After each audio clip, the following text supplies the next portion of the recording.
name's Haby. We're a family company growing almonds, trucking behind us, which we supply Almondco with.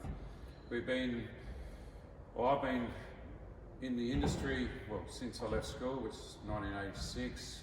Worked on selective almond orchards. Then went from almond orchards to trucking with my dad. Dad's been doing trucks for 50 plus years, cutting raw based manures, turning them into compost, that sort of stuff, for 50 years. And my passion once I left school was to the first job was on an almond orchard, and I thought, this is what I want to do for the rest of my life. So it's taken me until 2015 to get to here, but here we are now. So this property here, which is an almond / it was an onion farm, spud farm before that. We purchased it in 2015, put almonds in 2016 and onwards, and here we are. So Dad started off in greenways, carting grapes, dryland farming. We bought a property at Walker Flat, where they currently, with my brother, still grow onions and spuds today. So to go into, I guess Dad got into irrigation, not so much the almonds. It interested him, but not enough. He never got into it. Whereas he got into the potatoes and the spuds. So he bought a property at Walker Flat, and at Walker Flat is near the river. So we dryland farm. Property was pretty lean, so we needed to do something. We were right next to the river, so we put a pipe on the joint and started growing fresh produce for the local supermarkets and whatnot. And now it's turned into an Australia-wide thing, so through Riverpack and the likes. So my dad was a farm boy off of a farm in the Murray Mallee. We're in the Murray Mallee area. He couldn't make ends meet just farming with the farms that we had. They were pretty scared, like it was pretty lean. So to make ends meet, he got a job driving trucks, loved it, so he ended up buying his own truck. That was carting grapes, that sort of stuff. And then he went on to the chicken manure side, carting fertiliser / grain for the area. So it's basically general bulk stuff. And he retired only about 3 or 4 years ago from this business.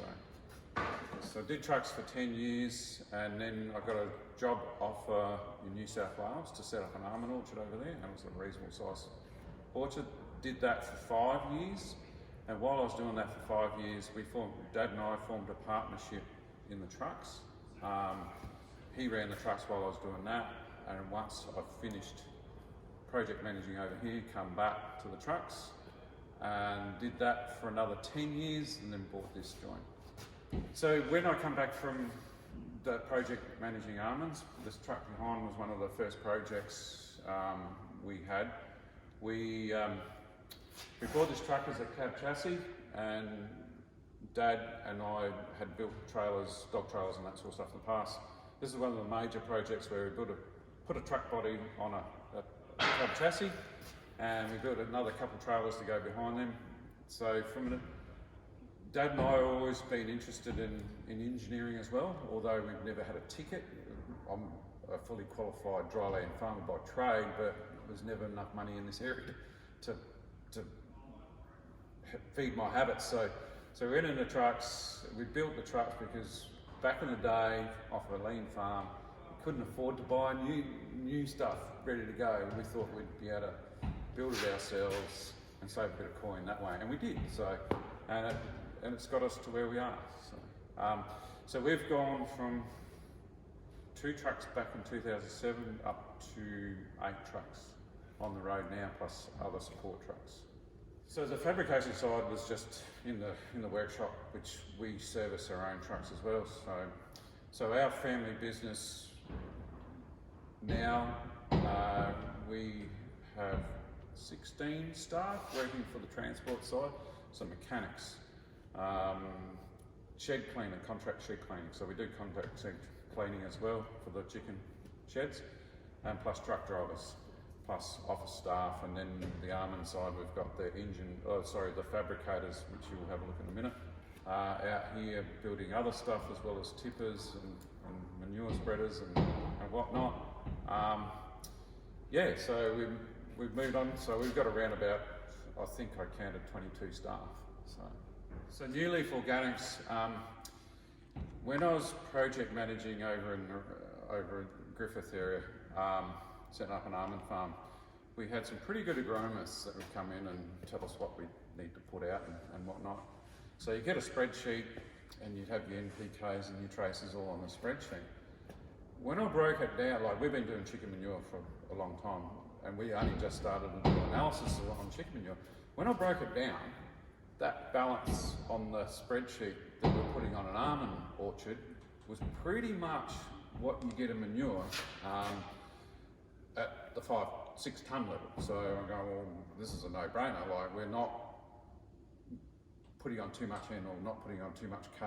It was reasonably balanced. So I did want to sell the trucks back early, but I thought, well, no, we need the trucking industry, the fertiliser, to cater for what we're doing out here now. So when I purchased this property in 2015, we need fertiliser. Chicken manure is good for almonds. We've seen what it does. Let's try and complement both businesses, put out a good pasteurised organic product, which is compost chicken manure, and put it out on the farm, and we've had good results. We do complement it with some chemical-based fertilisers, but not much. Just basically all what we cart is what we put out there. So the birds get taken out of the shed, we clean the floors and cart it back to a yard where it's get put in a row, and we pasteurise it or compost it for, I think, 16 weeks. I think you can get away with 8 weeks, but it just doesn't look any good, like from a pasteurising point of view, to meet the compost standards.